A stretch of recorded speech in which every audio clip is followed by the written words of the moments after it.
Our marriage broke up with a sob. There's no mystery as to why I've wanted to be a firefighter for as long as I can remember. My father was a firefighter. When I was a kid, I had all the fire-related toys. Besides the usual fire engines, ambulances, and ladder trucks, I had a burning village with burning cellophane on the windows. Over the years, I probably saved 100,000 people, mostly women and girls. I didn't want any other toys for Christmas or birthdays. The only exception was stuffed toys. I had 7 Dalmatians of various sizes. My closet has a whole collection of firefighting gear from size 3 and up. My name is Butch Davis. I didn't take the last name Butch until it passed to me when my father died. I was 12 at the time. He ran into a burning factory where dozens of people were trapped. After rescuing more than 10 workers, the ceiling collapsed on him and 3 others. We're told the end was swift and he didn't suffer much. I hope that was the case. One of the local fire stations is named in his honor. The loss of my father gave me a variety of painful emotions, but one thing surprised me the most: anger. I was angry at the fire. I felt like the fire had intentionally challenged me to do something to take my father away. I had nightmares about a flaming figure laughing at me as I sprayed it with a huge fire hose. My spraying was always ineffective. Each time, I woke up with the firm intention of revenge. All through high school, I prepared for my future vocation by studying science, keeping myself in shape, and spending time at the firehouse. My mother begged me to develop other interests, including girls. I gave in and dated a few girls. Nothing serious happened until I met Jennifer. We hit it off from the start. Attractive, caring, and she loved me. She seemed to like my single-minded desire to serve the community, and later she certainly took advantage of my trim body. After spending most of the last 2 years of high school together, we decided to get married. She got a job as an accountant after doing well in her accounting courses in high school. I applied for a job as a firefighter. We had a garage apartment in my mother's house. I was accepted into the fire department and started training almost immediately. Jennifer was proud to see me in my first real firefighter costume. At first, when I started working regular shifts, Jennifer didn't complain. Going into our marriage, she knew I would be working odd shifts. We enjoyed each other no matter what time of day my schedule allowed me to be home. In a few years, with normal pay raises and promotions, we could afford to move into a small starter home. More importantly, Jennifer stopped taking the pill. 10 months later, we were blessed with the most beautiful baby girl in the world. We named her Virginia Louise in honor of her 2 grandmothers. There were now 2 loves in my life. Jennifer's views on our marriage began to change after our baby was born. First, although she had a normal pregnancy, Jennifer stated that she didn't want to go through that again. She pressured me to have a vasectomy because taking the pill made it difficult for her to maintain her ideal weight, and the protection diminished her pleasure. We could always adopt if we wanted more children. My interaction with Jennifer became more valuable to her because of the amount of time she had to spend with our young daughter. She needed my help with the baby, but she also didn't want to lose time with me. In addition, I began to hear more and more often that she was worried that I might get hurt or killed on the job, leaving her alone to take care of Virginia. I brushed off her concerns. For as long as she had known me, she knew I was going to be a firefighter. She was going to have to adjust. My disrespect for her concerns was a big mistake on my part. A couple years later, I went to cross-train as an EMT. Within 2 weeks, I was spending regular evenings at home. Jennifer was thrilled. I got to play every night with Virginia, and I got to play later every night with Jennifer. Jennifer said often and emphatically that that's the way it should be. She and I both regretted it when I went back to a regular schedule. It didn't seem to matter much to Jennifer that my being in the ambulance as an EMT meant that I would be less likely to be in danger. She said that all emergency responders were in danger. When Virginia was old enough to go to school, Jennifer went back to work. She learned that she had a new supervisor who had recently moved here. Jennifer said he seemed like a very nice man who was raising a girl Virginia's age after losing his wife in a car accident. His move here was partly motivated by a desire to get away from a town with too many memories of his wife. Jennifer said he often had a sad expression on his face. She expressed regret for his situation. I didn't see a red flag. Time went by. I continued to be consumed with my work and spending as much free time with Virginia as possible. I didn't notice that my time and expressions of affection for Jennifer diminished during this time. I agreed under the assumption that we were a typical family and it would always be that way. That was my feeling until I received the divorce papers. After being served at the firehouse, I took a sick day and drove home to talk to Jennifer. She was finishing packing. I couldn't find the words, and she had a lot of words. You must be shocked because you had no idea about our marriage for years. My concerns for your safety and the fact that you willingly sacrificed time with me just meant nothing to you. And don't you dare say I didn't see that coming. It was done for you to see. You just chose not to see. Here's the thing. When Art became my boss, we bonded. He was suffering from the loss of his wife. I suffered the loss of time with my husband. We both had daughters the same age that we mostly raised on our own. They go to the same school and after-school clubs. Initially, we talked mostly about them. I lamented how little time you had for our daughter and even less for me. And don't you dare equate the time you played with her at night with what I had to do with her the rest of the time. Art and I used to talk to each other. Remember when you and I used to do that? Art and I comforted each other. We cried together. We hugged each other sympathetically. Eventually, we fell in love. Honestly, I was ready to take our love to a physical level much sooner than he was. He kept saying that he couldn't stand to be the reason for the breakup of the marriage. I finally convinced him that I was going to divorce you whether he and I made love or not. He gave in and we've been close for a couple months now. It all boils down to this. He's the one I want now. I'm sorry for doing this to you, mostly because of Virginia. I know you love her, and she loves you. I will give you virtually unlimited access to her, regardless of the court's decision. The settlement agreement I proposed in the petition is fair. You get the house, I keep my car, you pay child support, I get no child support, and we split the assets 50-50. Virginia and I move in with Art and his daughter Chloe. The address is on the divorce petition. Regardless of what you think, Art is a good man. He and Virginia get along well. Virginia and his daughter already act like sisters. Although he was hesitant to support my divorce, he's glad things are finally coming to light. He hopes you and he can be civil to each other. There's a good chance of that. I was hoping you'd react better, but I think emotions are too raw right now. Once you take some time with this, I think you'll realize that in the long run it's better for all of us, including Virginia. And how exactly is it better for her? She'll still have you as her father, and she'll still have a father figure who is truly present for the important events in her life. Damn it, Butch. She deserves more than you're able to give her. Don't you see that? I guess not. Let me know when you want to see Virginia. She already knows what we're doing. Please understand the tension she's under and try not to make it worse. Jennifer headed for the door. You pull a divorce petition out of your ass and tell me not to stress her out? Of all things. Goodbye, Butch. Jennifer's gone. I called a divorce lawyer and asked how I could burn this fool. I was told that what she was offering was probably the best I could hope for. I could pay him to delay the divorce, but the final terms were unlikely to get any better. Only the wallets of the two lawyers would benefit. I signed the damn papers. Our marriage ended with a sob, not a bang. I developed a relationship with Bourbon until my boss told me it was either the booze or my job, not both. I gave up drinking. What I didn't quit was hurting or plotting revenge. I just couldn't think of any way to get revenge without directly or indirectly hurting my daughter. Virginia, however, hurt me more and more every time I saw her. She was reluctant to go anywhere with me unless her new sister, Chloe, could go too. When I heard her call Art Daddy, it broke my heart into pieces that hadn't been shattered yet.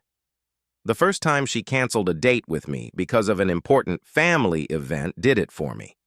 I couldn't bring myself to schedule another visit. Jennifer found some appropriate words for me to dump my child. I found some choice words for Jennifer and the jerk ruining my life. I tried to focus on my job, the job I was born to do, the job I'd always dreamed of, the job that cost me my family. In truth, I can't really blame the job so much as the fact that I let it consume me. I willingly admit my guilt about that. For all my dedication to my duty, it's fair to say that most of my work was boring. I usually drove an ambulance. A few times they had me working as a firefighter, but 90% of the time I was an EMT. Most of our ambulance runs were for either dead or dying people. Too many runs were only because the person was so large or physically disabled that they had no other means of medical transportation. Sometimes we had to perform CPR on a person who would have died sooner without us. Usually they died within the next few days.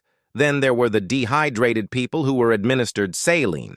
We were rarely called to where there was a fire, and even more rarely did we treat people for scrapes, cuts, or smoke inhalation. Like I said, boring, that is, until the alarm clock rang and I ran to the ambulance.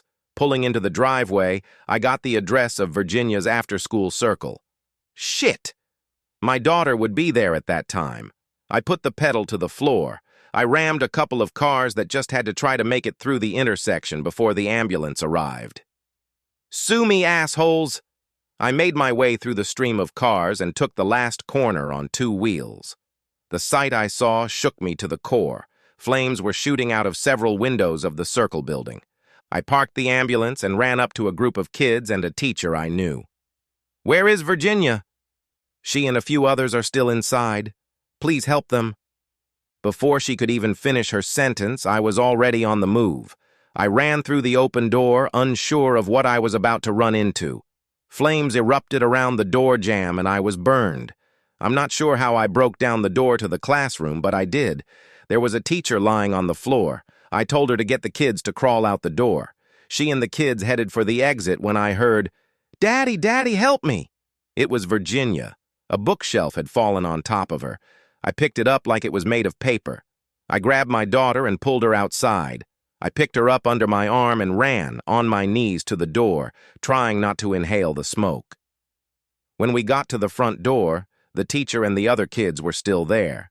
The flames around the door were preventing them from getting out. Remembering what I saw when I walked in, I realized I should just shoo them out the door. They were too frightened by the flames to try to get out. There was no time to convince them to just run through it quickly.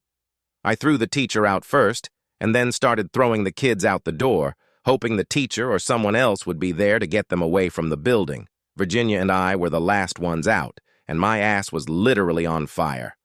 Once outside, I sat on my butt and breathed the fresh air. I felt great. This is what I had been practicing for. This is what I practiced with my toys as a kid. It was... Virginia interrupted my self-praise. "Daddy, Chloe's still in there." "Oh, please, dear Lord, let her be wrong." I looked at the teacher who was examining the rescued children. She looked at me with intense fear and screamed. She had gone to the bathroom before the fire broke out. I immediately pleaded, "Daddy, I'm coming. Either help me through this or prepare a place for me. If I die, I'll be there in time for dinner." Before I could move forward, my boss grabbed me. "Damn it, Butch, I order you not to go back in there. You'll just get yourself killed. You hear me?"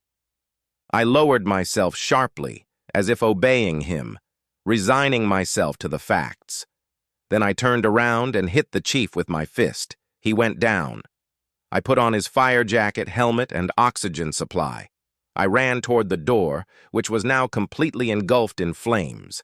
I was wearing only my normal pants and shoes on my legs. As a result, my left leg and foot were burned upon entering the building. I could tell I howled from the pain and the nauseating smell of burning flesh. I soon realized that I was short of oxygen. The plastic tubing going from the mask to the oxygen tank had melted. I took off my mask, and it felt like I was breathing flames. I strained my memory to recall the location of the restroom. Somehow I ignored the flames, opened the door to the restroom, and immediately closed it back. The toilet gave me a brief respite. Chloe was lying on the floor unconscious but breathing. I grabbed one of the towels from the toilet and threw it into the sink, trying to get as many wet as possible. After wrapping Chloe, especially her head, in the towel, I took her under my right arm and tried to direct Walter Payton, who had interrupted a roll-up, and score a touchdown. The Flames acted like waiting halfbacks. Holding the falling hot debris with my left hand, I yelled, "Fuck you, Fire! This belongs to me!" Somehow, and I really don't know how, I managed to get out before I passed out. I had a dream. My face was a lump of fat sizzling in a pan, and I couldn't get it off. I shuddered and woke up. "Doctor, he's awake!" The voice was familiar. I opened my eyes. It was my ex-wife, Jennifer. The medical staff came running. A nurse asked, "Mr. Davis, can you hear me?" I gestured for the nurse to come closer. I whispered as loud as I could, "Get this fool out of here or I'll sue you for $1 million." It wasn't what the nurse expected to hear, but a crying Jennifer was led out. I gave orders that I didn't want to see anyone but my fire department. I wanted to see Virginia, but I didn't want her to see me, not in the shape I was in at the time. I was surprisingly happy for two main reasons. They told me Chloe was alive, and I had morphine shots. Over the next few months, I went through multiple surgeries and skin grafts. My left leg was amputated, and my left arm and the left side of my face were badly burned. I could get a job at The Walking Dead, and I wouldn't have to wear makeup. The only visitors were firemen who told me how much better I looked now. Smart guys. I loved them all. The city insurance company paid all my medical and rehab bills. I've been given awards for bravery, but the best award I got was from Virginia and Chloe. They awarded me Dad of the Year. I plan to keep the certificate they created and colored for the rest of my life. For the rest of my life. What the hell was going to happen now? I couldn't be a firefighter anymore. Too many injuries due to an amputated left leg and an incomplete left arm. I was given a part-time job with the EOC as a dispatcher to help supplement my disability payments. This made me happy. I was able to keep Jennifer and Art away from me. I rejected all verbal and written attempts to contact me. To hell with them, their thanks and apologies. I didn't do it for them. However, they did manage to indirectly convey some surprising information to me. One of the firemen who arrived informed me, "Dude, you're not going to believe this. The bastard who stole your wife and whose daughter you saved just joined the fire department. You could have told me that the entire media has become Trump supporters, and I would have believed it sooner than what I just heard. I should have asked for more information. Yes, he says there is no way he could repay you for saving his daughter, but he could repay the department and the community for the loss of the firefighter. He says he knows he can never be as good a firefighter as you, but he'll try his best. Don't worry, Butch. We told him a lot of shit about what he did to you. He can't." "No, leave him alone. In fact, I want you to help him." "Dude, did you give yourself too much morphine? He stole your wife and daughter." I smiled and said, "Think about it. My wife left me for him in part because I was a firefighter and he wasn't. That's right. I can't think of a better revenge on her. She can't help but be a hypocrite. I like that. I'm also getting revenge on Art. He should live the rest of his life knowing that the man he stole his wife from saved his precious daughter. I think I am the luckiest cripple on earth." I smiled so hard that the burned part of my face hurt. I injected more morphine rather than stop grinning. Now that my spirits were up, I decided I was ready to meet people, or rather let them see me. I asked to meet Art first, which hopefully pissed my ex off a lot. I was getting better and better. Art walked in, sobbing like a baby. "Butch, I owe you so much. I'll do anything I can for you. Just ask me. You refused to let me help pay your bills. I didn't know what to do. I just had to do something. My guilt for falling in love with your wife, and also my gratitude for you saving my Chloe, both were in my thoughts constantly, day and night. That's when I got the idea to become a fireman. If I can't repay you, I can at least give something back to the community for their loss." He seemed completely sincere as he continued to cry. Then he pulled himself together. please let me bring Chloe in. She's dying to thank you." I agreed. Chloe appeared in the doorway, but she wouldn't have moved without Virginia. They both ran over to my bed and were delighted to see their Best Dad certificate proudly displayed. After they looked at me, Chloe said, "You look intimidating." Virginia agreed. I laughed while Art rebuked them. I said, "You're absolutely right, girls. You see, I was once a beautiful prince, and then one day a wicked old witch named Jennifer kissed me and turned me into an ogre." Virginia said, "Daddy, that's silly. We had a wonderful visit. I swear Virginia grew up during the time I was in the hospital. That's when I realized I didn't want to miss anything more of my daughter's upbringing." Art came back a few times with the girls, but we also got to know each other better. I'll be damned if I didn't start to really like this guy. It helped that he never asked me if I'd agree to talk to Jennifer. He rarely mentioned her at all. On one of his last visits, I brought up a subject I'd been thinking about for a long time. "Art, I hope we can get my visitation schedule back on track. If you and Jennifer agree, I'd like to see Virginia more often now that I'm not a firefighter." Well, that would be more than acceptable for several reasons. One is that I'm a firefighter now, and you know what that means in terms of schedule. The other is that Jennifer left me and the girls. She said she's filing for divorce. Butch, I think she fooled us both. She may have fooled herself. She thought our work schedules were hurting our marriages and time with the girls. I've now come to the conclusion that she was just nagging because all the attention wasn't on her. When she couldn't convince me not to become a firefighter, she just got up and left. I know I need help with Virginia and Chloe. Your mother and Jennifer's mother are helping out temporarily. Also, in case you haven't figured it out yet, Virginia and Chloe are now an inseparable couple. You can't have one without the other. How could she just leave Virginia? And she must have gotten a little close to Chloe, too. I think Jennifer got jealous of Chloe. Virginia wanted to spend time with Chloe, not her mother.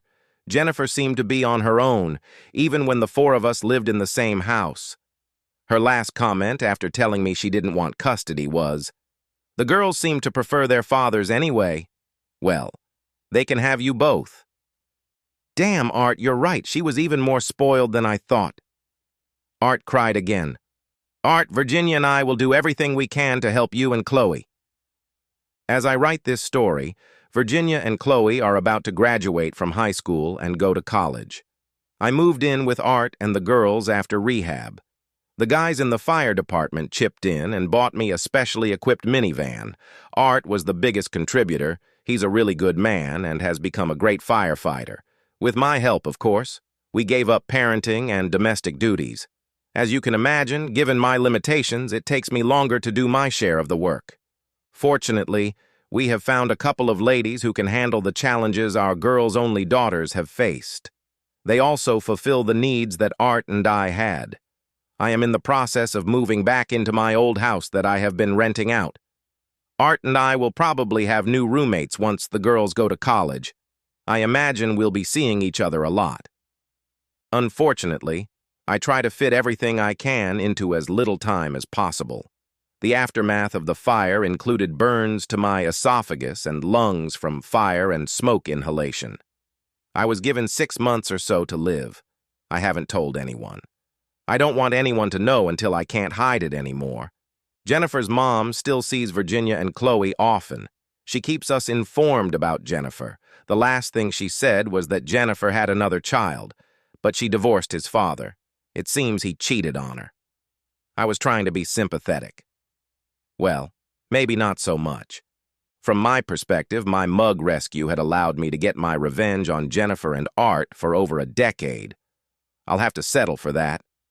The damn fire managed to ruin my revenge on him. Well, 2 out of 3 ain't bad. Sorry, Dad. I'll talk to you soon. The end.